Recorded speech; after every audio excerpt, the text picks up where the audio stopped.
വാശിയും വൈരാഗ്യവും ആരുടെ മുമ്പിലും കുമ്പിടാത്ത നെഞ്ഞൂക്കുമൊക്കെ നല്ലതാ. ആ കാര്യത്തില് തെക്കേപ്പാട്ട് രാവുണ്ണിയും ഒട്ടും മോശക്കാരനല്ല, അറിയാലോ. ഏറ്റുമുട്ടി എന്നെ ഒരു മുക്കിലിരുത്താമെന്നാണ് മോഹമെങ്കിൽ സന്തോഷം. പക്ഷെ നടപ്പില്ല. ഒരു പൂണൂലിന്റെ കുറവല്ലേ ഉള്ളു എനിക്ക്. വഴിമാറുക പോട്ടെ. പോയിക്കോളൂ. രാവുണ്ണിയേ, 21 പേരെ കൊമ്പിക്കോർത്ത ഗ്രാങ്ങാട്ട് കേശവനെ കണ്ടിട്ടുണ്ടാവൂലോ. ആനയല്ലേ?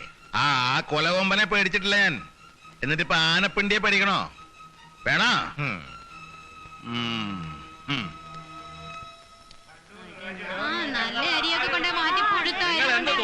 പറയുന്നത് നാട്ടിലുള്ള സർവ്വ കടയിലെ അരിയും മണ്ണെണ്ണയും മഞ്ചാരയൊക്കെ ഉണ്ട്. ഇവിടെ മാത്രം ഒന്നും ഇല്ലാന്ന് പറഞ്ഞാൽ ആരും ഇല്ലാത്തോണ്ടാണ് ഇങ്ങനെയൊക്കെ കാണിക്കണത്.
വർഷങ്ങളായി ഈ അവസരത്തിന് വേണ്ടി ഞാൻ കാത്തിരിക്കുകയായിരുന്നു.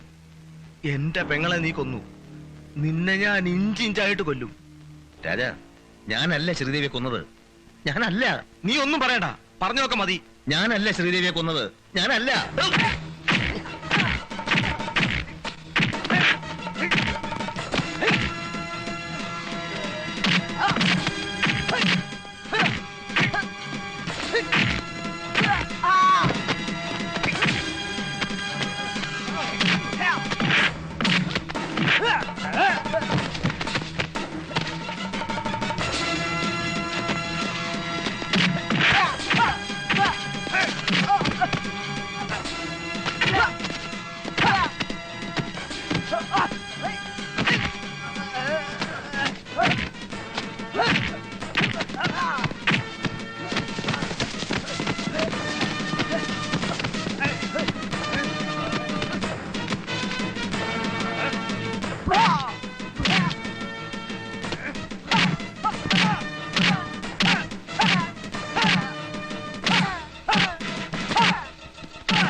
സത്യം നീ അറിയും. ഇന്നല്ലെങ്കിൽ നാളെ. അതേ ഇപ്പൊ പറയുന്നുള്ളൂ.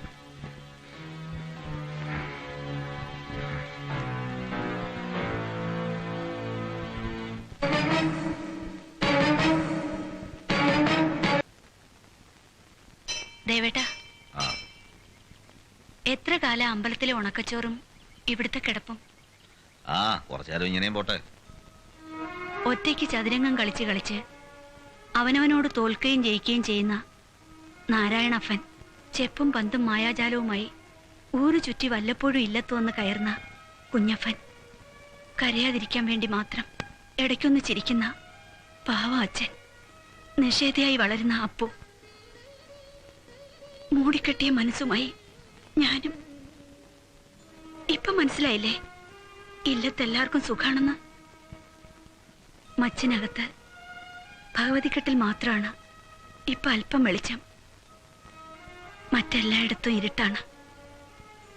രാത്രി മാത്രമല്ല, പകലും. സാവിത്രി, എല്ലാം ഞാൻ അറിഞ്ഞു.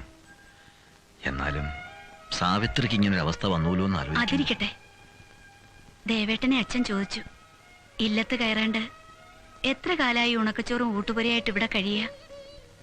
ദേവേട്ടനെ പറ്റി അച്ഛൻ പറയാത്ത ഒരു ദിവസം പോലും ഇല്ല. ആഠ്യബ്രാഹ്മണനായ ബ്രഹ്മദത്തൻ നമ്പൂതിരിയുടെ മനയെ കയറാൻ പാടില്ല. ധിക്കാരിയും കൊലപാതകയുമായ ദേവദത്തൻ. ഞാൻ പോണു സാവിത്രി.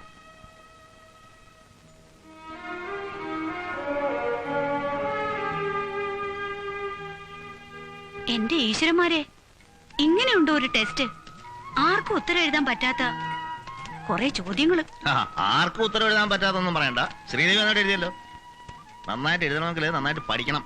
അല്ലാതെ കണ്ട തേർഡ് റേറ്റ് നോവലിലുള്ള സെന്റിമെന്റ്സ് തലയെ കുത്തി ഉറച്ചു നടന്നാലേ ഇങ്ങനെ ഇരിക്കും. സാവിത്രി പോകും. നേരെ സന്ധ്യാവാറായി. ദേവേട്ടൻ വരുന്നില്ലേ? നീ നടന്നോ, ഞാൻ ശ്രീദേവിയെ വീട്ടിലാക്കിയിട്ട് വരാം.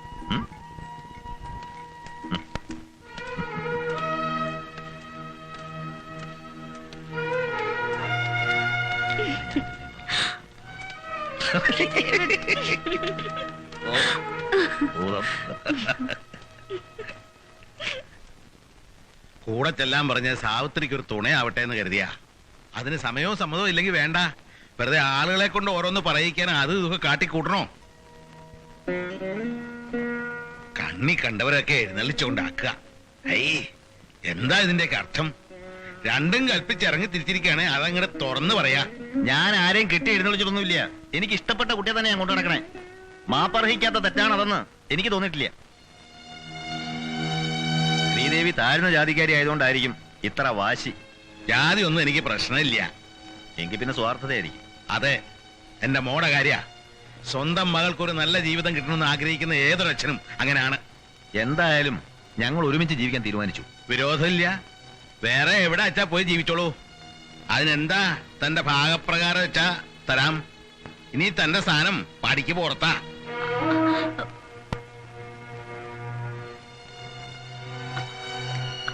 അച്ഛാ, ദേവേട്ടൻ പോകഞ്ഞ കൊള്ളി പുറത്ത്, അത്ര തന്നെ.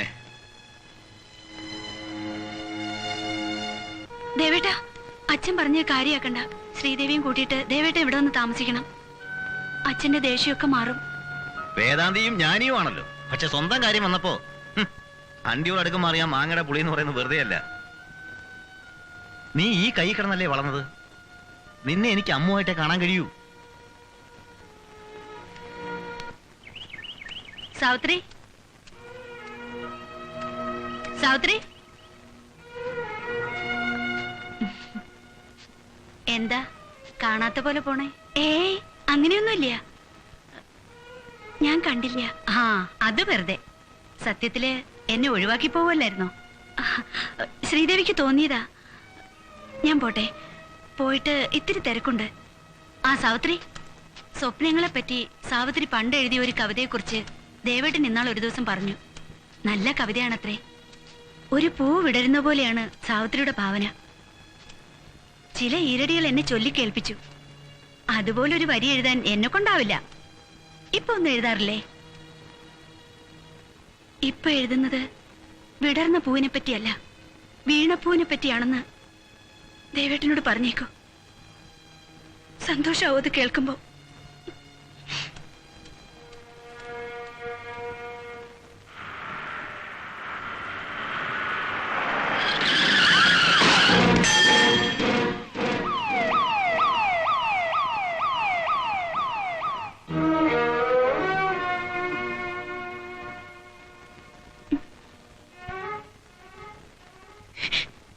ഞാൻ ഡോക്ടറെ കണ്ടിരുന്നു.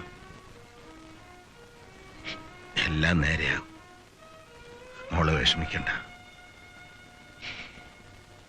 അച്ഛൻ നാളെ വരാം. വരട്ടെ. തിരുമേനി വലിയ പണ്ഡിതനും ആയുർവേദ ചികിത്സകനുമാണെന്നൊക്കെ കേട്ടിട്ടുണ്ട്. മനസാന്നിധ്യമുള്ള ആളായതുകൊണ്ട് ചിലതൊക്കെ തുറന്നു പറഞ്ഞാൽ വിഷമാവില്ല എന്ന് കരുതുന്നു. പറഞ്ഞോളൂ, എന്തായാലും അനുഭവിച്ചല്ലേ പറ്റൂ. സാവിത്രിയുടെ പരിക്കുകൾ ഉണങ്ങിയാലും അരയ്ക്ക് കീഴ്പോട്ട് സ്വാധീനം ഉണ്ടാവില്ല. 5-6 വർഷങ്ങൾക്ക് ശേഷം ഒരു പക്ഷേ നഷ്ടപ്പെട്ട ചലനാവസ്ഥ തിരിച്ചു കിട്ടിയേക്കാം. We will try our level best. Rest will do by God. വളരെ നന്ദി. എത്രയും പെട്ടെന്ന് അവളുടെ പരുക്കുകൾ ഭേദമാക്കി തരിക. വരട്ടെ. ശരി.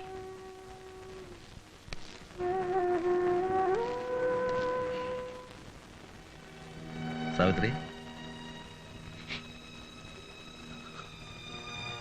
ഡിസ്ചാർജ് ചെയ്ത് കഴിഞ്ഞാൽ പിന്നെ അമ്മാവൻ നോക്കുള്ളൂ. സാവിത്രിക്ക് ഓർമ്മയില്ലേ, ആമഞ്ചേരി നാരായണനെ ഒരു കൊല്ലത്തിനുള്ളിൽ നടത്തിച്ചില്ലേ? ദേവേട്ടൻ ഇടയ്ക്കൊക്കെ വരണം. സംഘടന മീറ്റിംഗ് ഉണ്ടായിരുന്നു. ദേവിയെ ചുമതലപ്പെടുത്തണം. ആദ്യം ഇതൊന്ന് സുഖമാവട്ടെ, എന്നിട്ട് ബാക്കി കാര്യം. ഞാൻ ഇറങ്ങട്ടെ, ഇടയ്ക്ക് വരാം.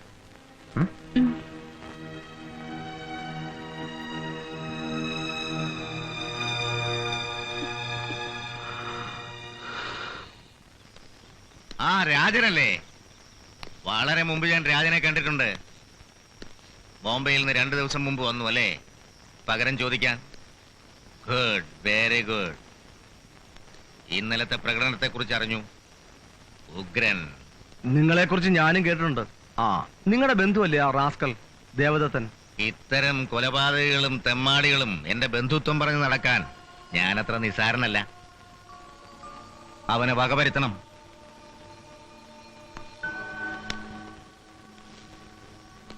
നിന്റെ പെങ്ങളെ കൊന്നവനാ അവൻ.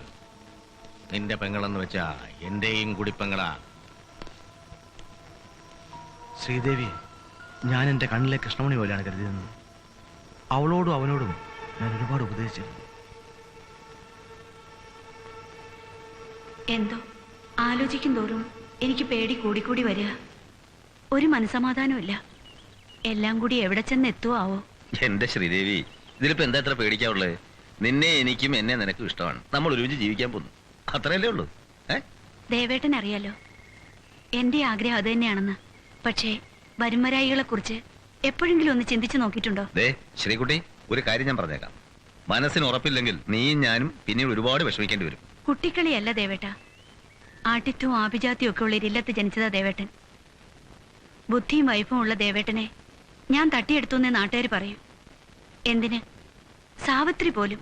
എങ്കിൽ പിന്നെ നമുക്കെല്ലാം ഇവിടെ വെച്ച് അവസാനിപ്പിക്കാം. ഇപ്പോ ഈ നിമിഷം തൃപ്തിയാവട്ടെ. അതാണോ ഞാൻ പറഞ്ഞതിന്റെ അർത്ഥം? ആണോ ദേവേട്ട? പിന്നല്ലാതെ. എതിർപ്പുകൾ ഉണ്ടാവാം, അപവാദങ്ങൾ ഉണ്ടാവാം, ചിലപ്പോ ഒറ്റപ്പെട്ടു എന്നും വരാം. അതിന്റെയൊക്കെ ലക്ഷണങ്ങൾ ഇപ്പോഴേ കണ്ടു തുടങ്ങിയിരിക്കുന്നു. എന്ന് വെച്ച് പിന്മാറണോ? അതിപ്പോ എവിടെ നിന്നായാലും എന്റെ അമ്മാവന്റെ ഭാഗത്തു നിന്നായാലും നമ്മൾ ഒരുമിച്ച് ജീവിക്കാൻ തീരുമാനിച്ചിരിക്കുന്നു. ചെറുപ്പം മുതൽക്കേ ദേവേട്ടന് മനസ്സിൽ പ്രതീക്ഷിച്ച് പൂജിച്ച് കഴിയുന്നവൾ സാവിത്രി അല്ലേ? കൂടപ്പറപ്പുകളില്ലാത്ത എനിക്ക് ഒരു കുഞ്ഞനിയത്തെ പോലെ അവള്. അത് നിനക്കും അറിയാവുന്നല്ലേ. അവളെനിക്ക് സാവിത്രി പോലും അല്ല, അമ്മുവാ, എന്റെ അമ്മുക്കുട്ടി.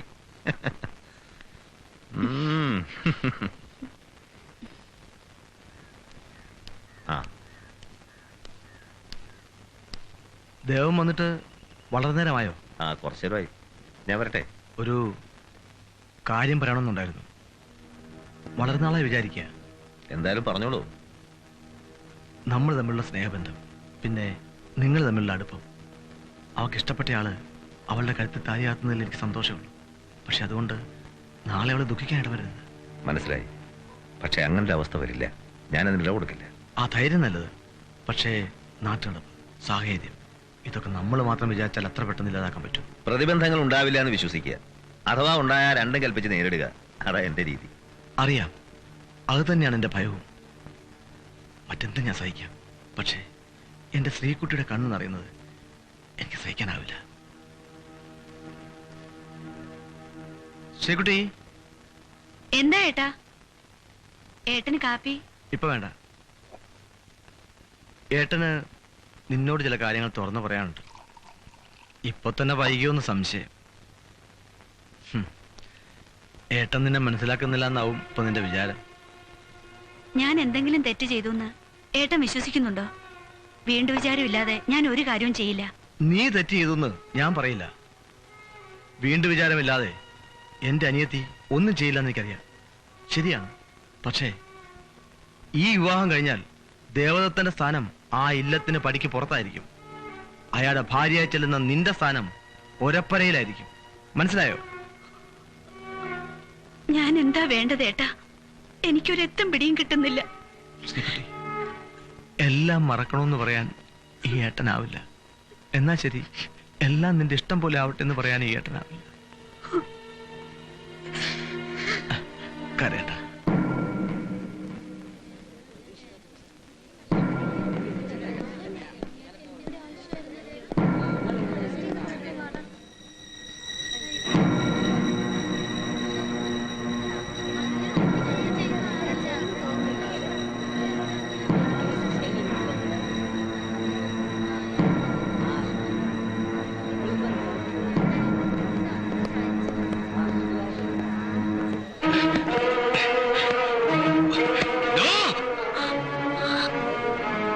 നിയമത്തിന്റെ കയ്യിൽ നിന്ന് രക്ഷപ്പെട്ടാലും ഒരിക്കലും നീ എന്റെ കയ്യിൽ നിന്ന് രക്ഷപ്പെടില്ല.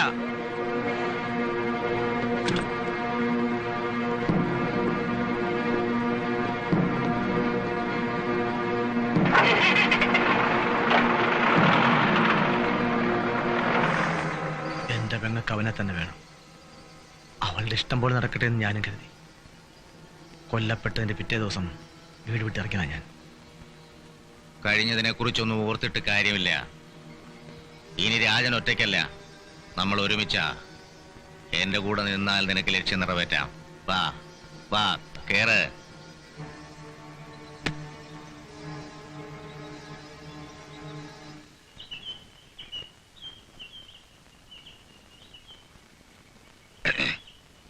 ആ, ഞാൻ നിന്നോട് വരാൻ പറഞ്ഞത്.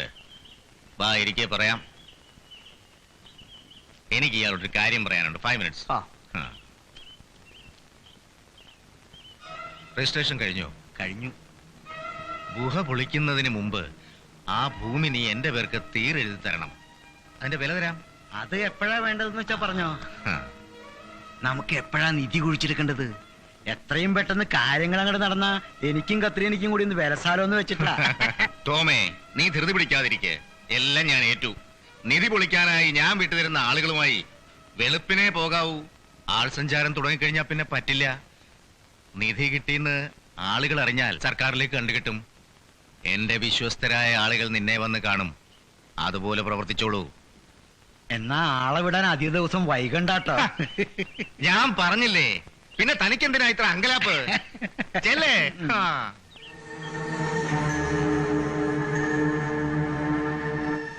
വെള്ളിയാഴ്ച വെളുപ്പിന് ആ പിശുക്കൻ ടോമയുമായി മനപ്പറമ്പ് വരെ ഒന്ന് പോകണം. കയ്യിൽ 2 പിക്കാസും ഒരു കൈക്കോട്ട് വരുന്നോട്ടെ. എന്തിനാന്ന് മനസ്സിലായല്ലോ അല്ലേ? ആ, ഗുഹയുടെ മുകൾ ഭാഗത്തുള്ള പാറക്കല്ലിൽ 3 വെട്ട് വെട്ടണം. 3ാമത്തെ വെട്ടിന് ചോര വരണം. രാത്രി ഇങ്ങോട്ട് വാ, ചോര വരുന്ന വിദ്യ കാണിച്ചു തരാം. ചോര കണ്ടാൽ ഉടനെ ചോര ചോര എന്ന് കൂവി വിളിച്ചുകൊണ്ട് അമ്പലത്തിലേക്ക് ഓടണം. അവിടെ ഉള്ളവരെ എല്ലാം കൂട്ടി ചോര കാണിക്കണം. പിന്നത്തെ കാര്യങ്ങൾ നിങ്ങൾ അറിയണ്ട, ഞാൻ നോക്കിക്കോളാം. ആ, ബ്രഹ്മദത്തനെതിരെ ബ്രഹ്മാസ്ത്രം.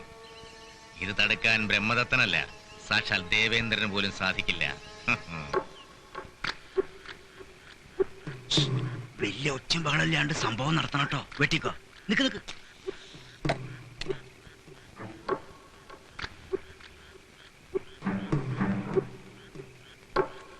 ഇനി ധൈര്യമായിട്ടാണ് വെട്ടിക്കോ.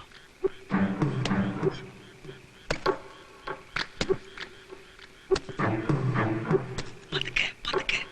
അതിന്റെ അടിയിൽ എന്താണെന്നറിയോ?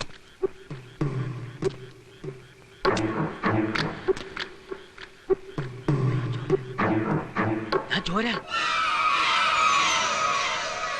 ഇത് ചോരയാണല്ലോ. എന്റെ ഈശോയെ.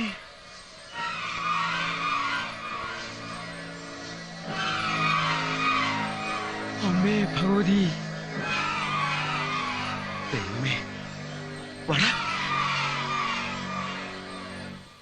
അപ്പൊ ചോര കണ്ടുവല്ലേ? ചോരെന്ന് പറഞ്ഞ ശരിക്കും ബൗദ്ധ ചോര തന്നെയാ. പണിക്കാരെ പറഞ്ഞു വിട്ടില്ലേ? അവരെ അപ്പോഴേ പറഞ്ഞു വിട്ടുന്ന തോമ പറഞ്ഞേ. ഇനി നമ്മൾ 2ാമത്തെ ചീട്ടിറക്കാൻ പോവാ. യാത് ചീട്ട്? ആദ്യം തോമ, പിന്നെ ഹാജി, ഇനി തുറുപ്പ് ഞാൻ ഇറക്കും. അപ്പൊ ഈ കളി ജാക്കി കൂടാനൊന്നും ഇല്ലേ? കാണണോ നിനക്ക്? ഇപ്പൊ വേണ്ട, ഓരോന്ന് കണ്ടോണ്ടിരിക്കല്ലേ. സാവധാനം മതി. ചെല്ലേ. അപ്പൊ ഞാൻ പോവാ. നിന്നെ ഞാൻ വിളിപ്പിച്ചത് എന്തിനാണെന്ന് അറിയോ? ഇല്ല, ഞാൻ പറയാം. ദിവ്യനായ അബ്ദുള്ള മുക്രിയെ കുറിച്ച് നീ കേട്ടിട്ടുണ്ടോ? ഞമ്മളെ കവറ് കണ്ടിരിക്കണം. എന്നാ കേട്ടോ, ആ പരമപുരുഷന്റെ തിരുമുടി തോമ വാങ്ങിയ പറമ്പില, ആ ഗുഹയ്ക്കുള്ളിലാണെന്ന് മാത്രം. നീ കണ്ട കബർ അവിടെയല്ല, ഈ മനപ്പറമ്പില അദ്ദേഹത്തിന്റെ കബറും തിരുമുടിയും. ഇതൊന്നും ഞാൻ വെറുതെ പറയുന്നതല്ല. ദാ നോക്ക്, ചരിത്രരേഖകൾ പറയുന്നു. ബ്രഹ്മദത്തിന്റെയും എന്റെയും അച്ഛൻ ഒന്നാണെന്നറിയാലോ നിനക്ക്? പണ്ഡിതനാണെന്ന് വീമ്പിളക്കുന്ന ബ്രഹ്മദത്തൻ തിരുമേനിക്കല്ല, എനിക്കാ അച്ഛന്റെ താളിയോല ഗ്രന്ഥങ്ങൾ അധികവും കിട്ടിയത്. ഇതിൽ ഇക്കാര്യം പ്രത്യേകം പറയുന്നുണ്ട്. എന്താ, വായിച്ചു കേൾക്കണമെന്നുണ്ടോ? അവിടെ നിന്ന് പറയുന്നത് എനിക്ക് വിശ്വാസം. പക്ഷേങ്കില് അവിടെ ഇപ്പോ നിങ്ങളാൾക്കാർ അമ്പലം പണിയാൻ പോണെന്ന് കേൾക്കണല്ലോ. അതൊക്കെ ആ ബ്രഹ്മദത്തിന്റെ പണിയല്ലേ. ഒരു ഹിന്ദുവായ ഞാൻ നിന്നെ വിളിച്ച് ഈ സത്യം പറയുമ്പോ നിങ്ങളോട് എനിക്കുള്ള ആത്മാർത്ഥത ഏറെ ഉണ്ടെന്നൊന്ന് ആലോചിച്ചാ പോരെ? സമയം കളയാതെ വേഗം പോയി മുല്ലാക്കയെ അറിയിക്കാൻ നോക്ക്. എന്റെ അള്ളോ, ബ്രഹ്മദത്തിനെതിരെ മുസ്ലിങ്ങളെ എതിരാക്കുക എന്ന് വെച്ചാ വലിയ പാടാന്നാ ഞാൻ കരുതിയേ. പക്ഷെ അത് വേഗം അങ്ങ് സാധിച്ചു. അങ്ങനെ എന്റെ രണ്ടാമത്തെ അസ്ത്രവും ഫലിച്ചു. അത്രയും വേണ്ടായിരുന്നു. വ്യക്തിവൈരാഗ്യം തീർക്കല് മതങ്ങളെ വെച്ച് കളിച്ചുകൊണ്ടല്ല. എല്ലാവർക്കും ബ്രഹ്മദത്തൻ നല്ലവനാ, ഞാൻ കൊള്ളരുതാത്തവനും. അവസാനം എന്തെങ്കിലും സംഭവിച്ചാ എനിക്കൊരു മനസ്സമാധാനം ഇല്ല. 16 എനിക്ക് സ്വന്തം ഭാഗവത്രത്തിൽ എനിക്ക് സ്വന്തമായി കിട്ടി. എന്നാലും എന്റെ മെന്നെ, ഈ കൊലച്ചത് എന്നോട് വേണ്ടായിരുന്നു. കഞ്ഞിയുടെ വെള്ളം മാത്രം കുടിച്ചുണ്ടാക്കിയ കാശെടുത്ത് ആ ഭൂമി വാങ്ങിച്ചെന്നറിയാലോ. എന്റെ ഭൂമിയിൽ പള്ളി അമ്പലമൊക്കെ പണിയുന്ന കാര്യം തീരുമാനിക്കുന്നത് നാട്ടുകാരാ. ഇത്തിരി കടുപ്പായി പോയി. മെന്നെ എന്തു തോന്നിയാലും എനിക്ക് വിരോധമല്ല. അവിടെ ആരും അമ്പലവും പള്ളിയും പണിയില്ല. നാട്ടുകാരല്ല, നീയാ തീരുമാനിക്കേണ്ടത്. മനസ്സിലായില്ല?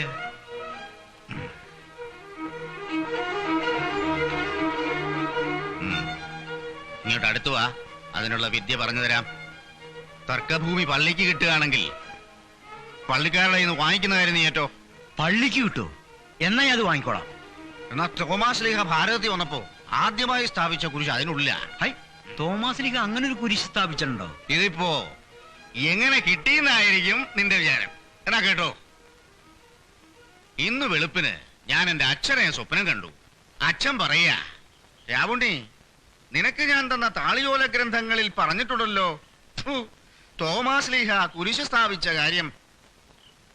എഴുന്നേറ്റ് ഗ്രന്ഥക്കെട്ടുകൾ മുഴുവൻ വായിച്ചപ്പോഴാ മനസ്സിലായത് അച്ഛൻ പറയുന്നത് ശരിയാണെന്നേ.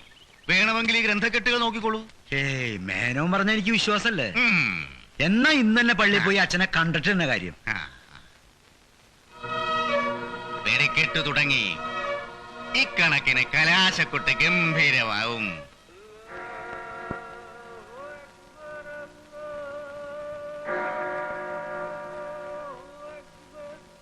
എന്തായാലും മുക്രിയുടെ തിരുമുടിയും കവറും ഇവിടെ തന്നെയാണെന്നുള്ള തർക്കമില്ലാത്ത സ്ഥിതിക്ക് ഇവിടെ പള്ളി പണിയണമെന്ന് നമ്മുടെ ആൾക്കാർ പറയുന്നതിൽ എന്താ തെറ്റ്? ഇപ്പഴാ നമ്മുടെ ഹാജിയാർക്ക് മനസ്സിലായത് തിരുമേനി നമ്മളെ ചതിക്കുകയായിരുന്നു. രാവുണ്ണിയാര് ഹിന്ദുവായിട്ട് എനിക്കേണ്ട ആളല്ല കേട്ടോ. മൂപ്പര് ഞമ്മടെ ആളാ. രാവുണ്ണിയാരെ കുറിച്ച് ഈ നമ്മുടെ അടുത്ത് പറയണ്ട. അയാൾ ആൺകുട്ടിയാടോ. ബ്രഹ്മദത്തിന്റെ കളി ആളുടെ അടുത്ത് നടക്കൂല. നമുക്ക് അവിടെ ഒരു പള്ളി വേണം. അത് ആരെതിർത്താലും വേണ്ടില്ല, നമുക്ക് സഹായിച്ചെടുത്തേ പറ്റൂ. നിങ്ങൾ പോയി തക്ബീർ വിളിക്ക്. ചെല്ലേ.